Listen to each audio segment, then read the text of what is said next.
Omaha Steak Semi-Annual Sale is here. Save 50% site-wide on legendary steaks, gourmet burgers, chicken, pork, seafood, and more. Plus, get an extra $35 off with promo code AUDIO at omahasteaks.com. Shop now to save 50% site-wide on steaks and more during Omaha Steak Semi-Annual Sale. Plus, get an extra $35 off with promo code AUDIO at checkout. That's omahasteaks.com, promo code AUDIO. Minimum purchase may apply. See site for details. When is the right time to release your new product or service? Stay tuned and find out. Welcome. Okay, here's the question. Serious? How are we dark horses? You know, the ones everyone is betting against, the ones they don't expect to win, place, or even show on the track, and they'll even laugh on us when we talk about trying. How do we show the world our greatness and triumph? Come on. Well, that's the question, and this podcast will give you the answers. Let's go. This is The Dark Horse Entrepreneur. My name is Tracy Brinkman. And push it out. What is up? What is up? What is up, my dark horse friends and family? Welcome back to your weekly dose of quality conscious learning. I'm your dark horse host, Tracy Brinkman. And you? Well, that, my friend, is infinitely more important. You are a driven entrepreneur or a business owner, or perhaps you're one in the making. Either way, you're here because you're ready to start, restart, kickstart, or just start leveling up with some great marketing, personal, or business tips and results in order to build that beautiful business of yours into the empire it absolutely deserves to be. And that is why I am here bringing you these amazing guests I'm lucky enough to bring on to help deliver the value that is on this podcast. And hopefully you benefit from these guests and maybe a few of the thoughts I interject as well. And if you are getting that value, and that means you don't want to miss a single episode. And to be able to not miss a single episode, what you're going to need to do is go on down there, hit that subscribe button. You'll find it way down there at the bottom. And then while you're there, hey, go ahead and leave us a 5-star rating. Yeah, leave us some kind words in the reviews. Ask questions. I read every single one of these ratings, well, every single one of the reviews anyway. And here's the thing. It is those subscribes, ratings, and reviews that are your way of telling all those podcast platforms out there that you are getting the value so that they can lift us up a little bit in the rankings so that we can reach more driven entrepreneurs just like yourself. So please take a moment, show the love, and help spread the word. All right, so today we have another big episode. Man, we got another big guest here. Today, Todd Gross is going to be sharing his unique path of going from scientist into the internet marketing space. He's going to be dropping tips like being ahead of your time, the benefits of staying in your lane, why you should promote cautiously, that and so much more. Plus, I want to let you in on a little secret about next week's interview guest, who is a former business executive and consultant who's doing so much for us in the state assembly. So much so that he's gotten a phone call. I was there when he got the phone call from the legal team of President Donald J. Trump, and they want to help him out. Ha ha! Woo! So as per usual, the Dark Horse Corrals are chock full of personal, business, and marketing GOLD spilling from every corner of the Dark Horse Entrepreneur HQ. Let's get to the starting gates and go. Alrighty, my Dark Horse friends and family. Today's guest is none other than the man himself, Todd Gross. Now, Todd's first career was in television as a meteorologist. It started back in the 80s, and he rose in that career for over 30 years. And if we flash forward to 2006, when he shifts into the internet and video marketing space, Todd helped establish the Video Squeeze page. Yeah.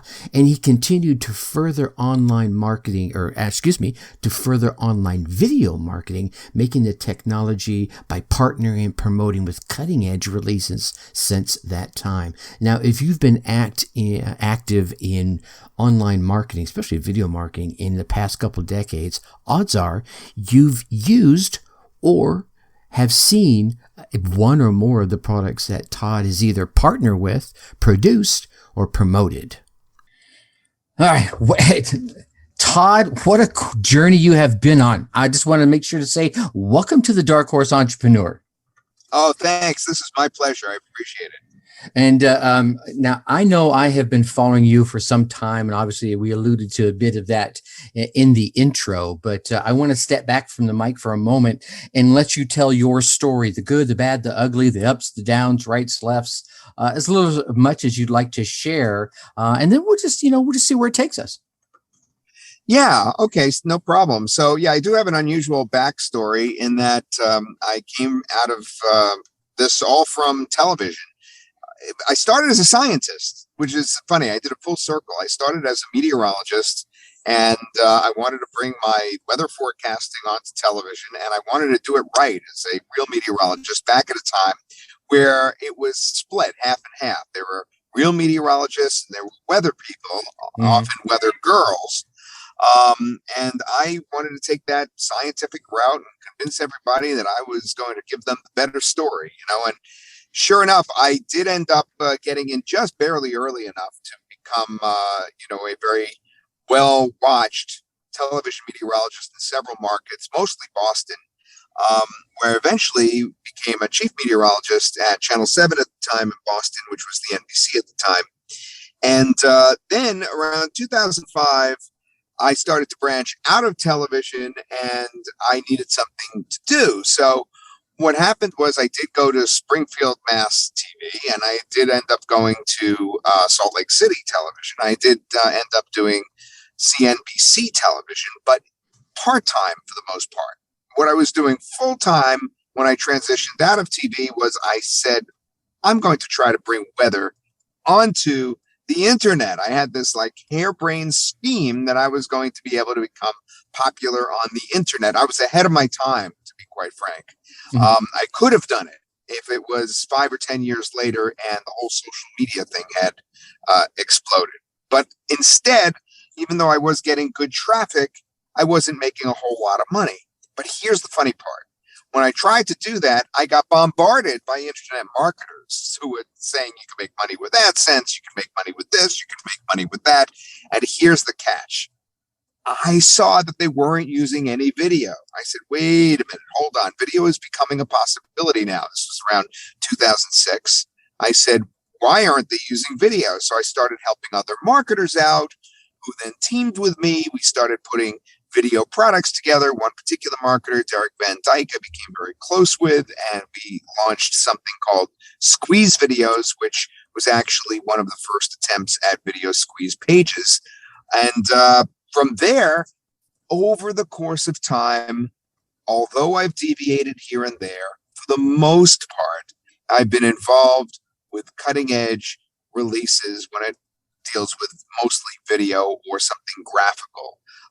Often also local marketing, because I saw that need around 2008 or so when, every business under the moon started needing a web page.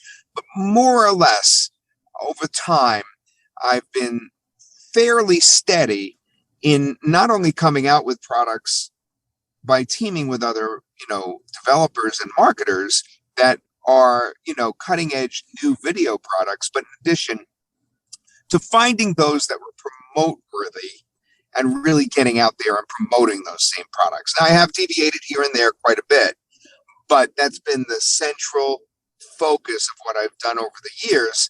And of course, the big news to all this is that I ended up, practically ditching the scientist and becoming the on-air guy.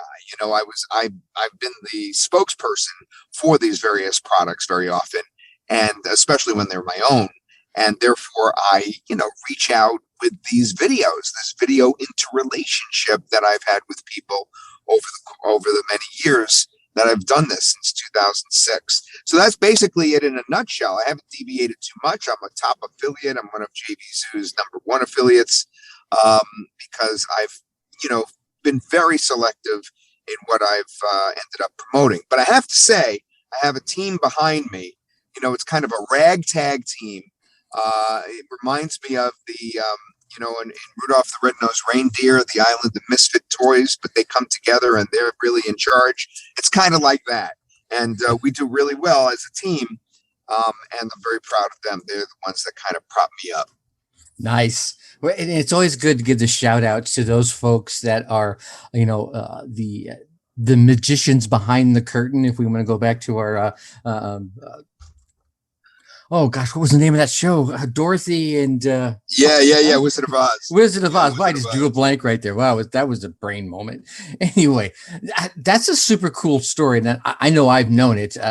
Following you seems like forever now. I'm dating myself as well as you, but I know I've seen a number of the products. And here's the cool thing about I think you being so selective is the fact that when I see your name associated with either a product that you are a part of the production team or you're just promoting it, I stop and pay attention because I've seen everyone, well, not everyone, all the ones you've picked have been quality products. And it's obviously from you paying attention to, the quality of what it is you take the time to put your name to.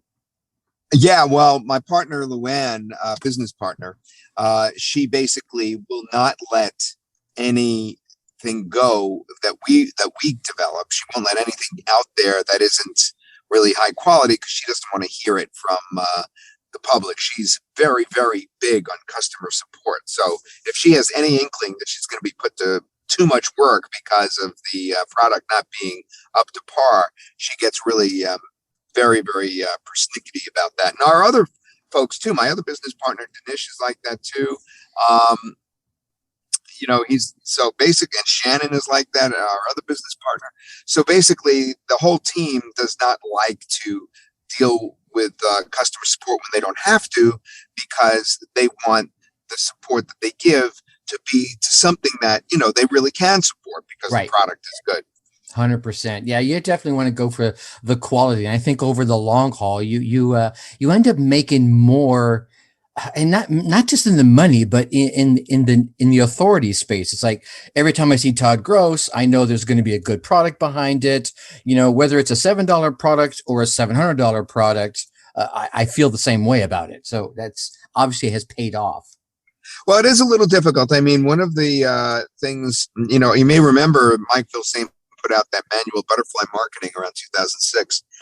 Yes, I remember. Remember that? Yeah. One of the lessons in there that I did learn is you can do that, but you have to be careful not to let it hang you up forever, because then you just won't come out with the product at all, ever. So you have to, weigh that, the pros and cons of that. You can't wait forever to get something out in the market, to get every little bug out.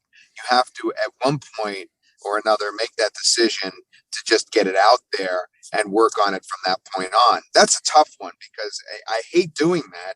But, if no one's going to be using it because you're just waiting and waiting and waiting, then you're defeating the purpose. Yeah, that's that fine line that I think entrepreneurs have to walk. Is like, is it ready enough versus, oh no, we can't put it out yet because it's not perfect. Yeah, and that's a universal problem too. I mean, if you think of Microsoft and Apple and their stuff, they do the same thing. They sometimes release stuff before it's 100% ready. 100%. Now, I know one of the things that you have, I'm not sure if you were part of the promotion team or the developer, and I think it was called Humitars, and correct me if I'm wrong, and if I'm saying that's HSS, Human Synthesis Studio, one of the developers on that. Basically, our job on that one was to work with the person who developed it and then make sure that the characters themselves were up to par and doing things they're supposed to. What's interesting about that, Human Synthesis Studio, which produces the Humitars, is that it actually takes real human actors. I mean, they're real, and they actually stepped in front of a microphone. And you can actually make them say what you want them to say by typing that in on the keyboard. Now, that sounds almost impossible, but what happens is AI has become so sophisticated that it's able to look over 100,000 YouTube videos and understand mouth movements. So these actors, including myself, I was one of them, would sit in front of the camera, stand in front of the camera with gestures for a long time, and then their mouth movements would be recreated.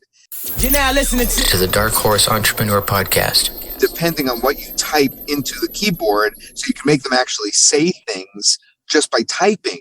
Now, the interesting part about that is they are then matched with other actors who did the voice work. And these are also real human actors and synthesized voices. So you can use either your own voice, you can import a voice, you can do text to speech on, synthesized voices like Google and Amazon voices, or you can use the real human actor voices, which are also repackaged. Now, I sat in front of a microphone for, I'm trying to think how long it was. I think it was 10,000 something, 10,000 words, I think it was. No, it was more than that. It was like 10,000 minutes. It was just an incredible amount of time. And my final voice still is not done. I mean, that was a few months ago. I'm still waiting for the results. Wow. I did a shorter version that did come out, and I'd like to see it get even better. So I'm waiting for the final version, and we'll see how good that is. But it takes a long time, especially the voice part, to get that so that you can make it into text to speech, from the actor to the text to speech. Yeah, given our age bracket, it is crazy to think how far technology has come, and heck, just in the past decade, to be able to take from cartoon characters. And you remember the what was it, the paper clip that used to dance around in the corner of your screen, and now we have human digitized characters with humanized voices just reacting to your text. That's insane. Well, I'll tell you the trick on that, and the thing that's so scary about it in terms of utilizing it is you have to be careful, because the closer you get to human from animated characters, the less people are going to respond to it in a positive way until it reaches the point of really looking human. As it gets more and more human-like, there's an actual name for this. It's like black hole effect or something, because when they actually tested people, there was this amazing dip in their responsiveness as the characters became more and more human-like, until they really were human. And then it just shot right back up. But you have to be really careful. It just strikes everyone as creepy when you get towards human, but you're not quite there. It's either animated or human, but there's really no in between. So that's something that we have to fight with, because even our real humans look a little stiff as they're recording. Like mine is a little bit on the stiff side. And we constantly are improving the natural motions, the natural flow of the human beings in human synthesis studios, so that they appear to be true humans, which they are, but even they can look a little stiff, So we got to be careful about that. That's so cool, though. So with all this cool stuff, and I know you have your finger, or you're at least on the inside looking out from the developing standpoint, is there something cool behind the scenes that, like, wow, as soon as we're able to do this, people are going to go, their eyes are just going to pop out of their skulls? Yeah, I keep trying to predict things. I keep predicting interactivity, and it keeps taking different manifestations. So I'm waiting for the ultimate interaction between humans and the on the screen and the people at home. And I think that's when everyone's eyes are going to pop out, when there's really some sort of better interaction between the video person and the person that is watching. So I think that's the main word that I'm waiting for to see the latest, is interaction, rather than just one-sided, not just hitting you one way, but actually being able to interact even better with, what's on the screen. Yeah, no doubt at all. So I want to be mindful of your time, and I know you're a busy guy with 137,000 things to do, but I want from your perspective, and you've gone from I have nothing to do with entrepreneurship to obviously leveling up to places that I would aspire to. What top tip would you leave for our burgeoning entrepreneurs out there? Okay, so the thing I always did from the beginning is two things. Number one, I gave away my services for free to those that I was trying to attract. And in fact, that's how my team was built as well. People came to me, gave away their services for free, And that's how we then connected. And eventually we did profit sharing after that. So it's always to try to connect with someone else. Don't try to do stuff on your own. Mm-hmm. Decide what your goals are, then look somehow, some way. I don't know if Warrior Forum still exists. That's one of the ways I used to connect with people. It does, actually. That's good to know. So look for people that are like-minded, that may be just a little bit above where you are, and offer to help them do whatever their goal is on a project that's similar to what you're interested in, Mm-hmm. and do it, and just do it for free. And then establish that rapport, that collaboration. And that's basically how my team was built and how I originally got in the first place. And it's always a good, business practice in my estimation. In fact, I was listening to what's the Napoleon Hill book all the way back from the 1930s. Oh my goodness! Make friends and influence people. No, it's the really famous one. It's just skipping my mind for just a second, but I'll tell you this: Think and Grow Rich. Think and Grow Rich. He Yes. even mentioned that in that book when I was listening to it recently. I'd never really listened to the whole book, and there were all kinds of things in there that we do, such as mastermind. Mm-hmm. The idea of having a mastermind group was in that book, and that book was written in the freaking 30s. I mean, World War II hadn't even occurred yet, and he was referring to masterminding. So that's another, of course, vital thing to do, is to collaborate with others, and that's been going on forever. But he mentioned also those that really put it in their mind. I mean, really had that power of positive thinking to, work for somebody else and not even charge them, or, work at a lower role, but make sure that you are always bringing your best and bringing your ideas, and then, getting to that next role that you're really searching for. That was, right there in that book. And I thought that was interesting, that is something that I naturally learned without even reading that book. And then when I read it recently, I was just like blown away by all that stuff that goes so far back. Right. No, that makes perfect sense. Yeah, I remember hearing some of those. What's funny about, you mentioned masterminds. I was reading the biography of Benjamin Franklin, and he created a mastermind way back when he was a big muckety muck. And some of the things one of the things that came out of his mastermind was Philadelphia's first fire department. Nice. Yeah, that's interesting. Yeah, that's really dating back. Yeah, right. All right. Yeah. Well, Todd, I definitely appreciate you coming on and hanging out for a bit. If anyone wants to learn more about Todd Gross, the things he has on the horizon, things he's got in the hopper right now, where do we want to send them to? Everybody has a link all the time that's ready. It just, one of the best places is on my Facebook. It's Todd Gross Video Marketing Expert. So it's facebook.com/Todd Gross Video Marketing Expert. I will make sure that link is in the show notes so people can click right over there and start checking you out, Todd. Again, man, I definitely appreciate you taking the time to hang out with us tonight. Thanks a lot for doing this. All right, there you have it, my Dark Horse friends and family. Todd Gross dropping video and internet marketing bombs on us. What resonated with you? Well, let me give you a couple of things, actually 4 things here that kind of clicked with me. Thought number 1, be ahead of your time.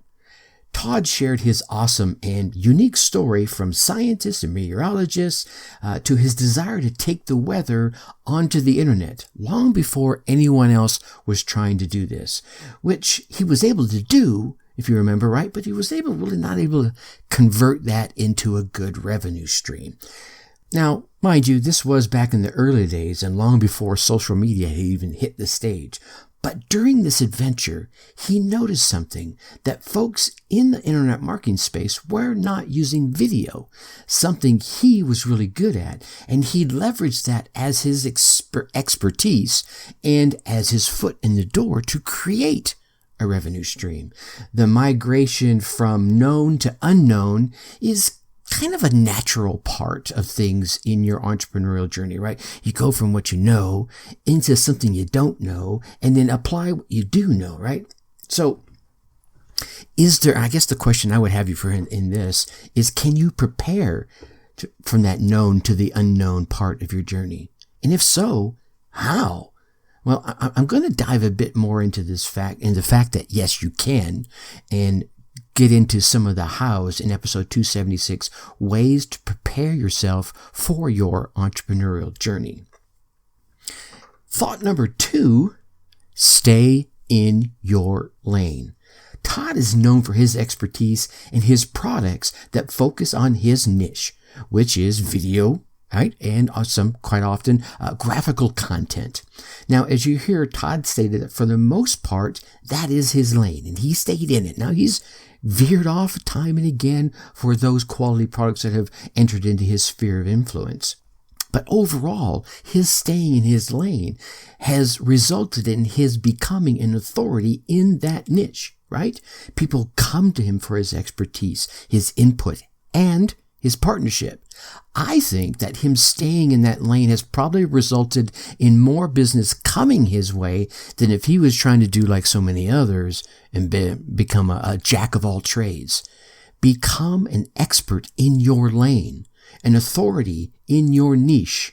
Now, I want to share some thoughts and insights on this in episode 277, Ways to Be an Authority in Your Niche.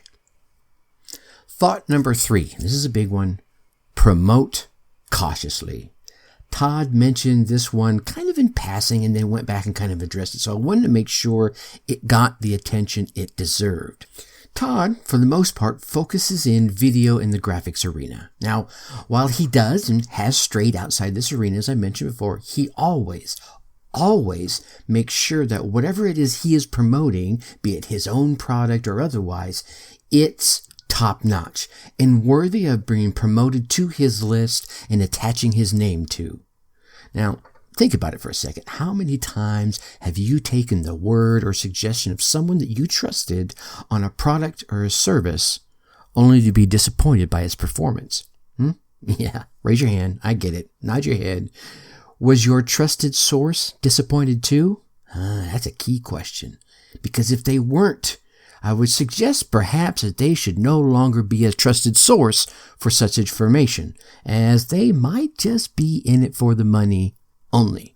Now, if however, they were sincerely disappointed and apologetic, then you both have learned a lesson and can move forward with this new knowledge under your belt to promote cautiously to the betterment of not just yourself and your list, but your reputation as well. Yeah. And thought number 4, be quality conscious and time wise. Todd reminds us that the quality of your product or the product you associate yourself with does in fact need to meet the standards of quality that you expect it to, that your team expects it to, right? That your list, your prospects and your customers expect it to. Otherwise, you're going to find yourself spending far more time on the back end, rendering customer service, and perhaps even returning hard-earned revenue to those very customers. All that is going to result in a huge bit of damage to your reputation, and as we mentioned, to your livelihood, right? Yeah. However, you do need to balance this with being time-wise. Because, let me be honest here, I'm not sure if any product is ever perfect at the time of its release. But if you can get it to your standards and prep your prospects with the gaps that you know are there, and then tell them about the planned and upcoming updates and upgrades, most often they will understand. And those that do not, well, I don't think they would have been buying your product in the first place, because if you're being completely transparent and honest and upfront from the onset and they still doubt you, perhaps they're not really a part of the tribe that you are here to serve. All right. So, man, there's so many lessons and tips in this episode and so many of the other episodes. What cool ideas, inspirational ideas, tips, or titillating thoughts resonated with you today? Whatever they were, take some time as soon as possible, like right now maybe, and write them down because you will forget them, right? And what episode was it I heard that on? I don't know. Write them down and then get out there, run your race, get your results, and let me hear about them. That's right. Email me at tracy@darkhorseschooling.com. Share the tips or ideas that you came away with, how you put them into action, and what results you gained from them. Heck, probably even bring you on the show and let you share your story with my audience. Speaking of sharing stories, man, our next week's interview episode guest is going to be Timothy Rantham. Yeah, the gentleman that publishes the Rantham Report. Now, Timothy is a former business executive, management consultant, vice president, and directorship roles for multiple Fortune 100 and Fortune 500 companies, most of which that specialize in manufacturing, technology, finance, education, supply chain service, as well as delivery and call center operations. This man has probably seen it all and continues to this day to render his service to his constituents fearlessly. You're not going to want to miss this episode. This guy's going to be dropping bombs on us. So be sure you come in and check that out. Now, I know you want to keep getting all these valuable tips, inspirational stories from this podcast and the guests I'm lucky enough to bring on. So please, like I mentioned earlier, go on down there, hit that subscribe button. While you're there, leave us a 5-star rating. Write us a quick review. Hey, here's what I liked about it. Here's what sucks. Ask a question. Again, I read every single one of those reviews. And of course, and ultimately, do not keep all this entrepreneurial GOLD all to yourself. Share this podcast with other entrepreneurs and business owners that you know will get value from it. And with that, I'm going to leave you as I always do. Think successfully and take action. Thank you for listening to the Dark Horse Entrepreneur Podcast. Thanks for tuning in. Check us out at www.darkhorseschooling.com. All right. My name is Tracy Brinkman.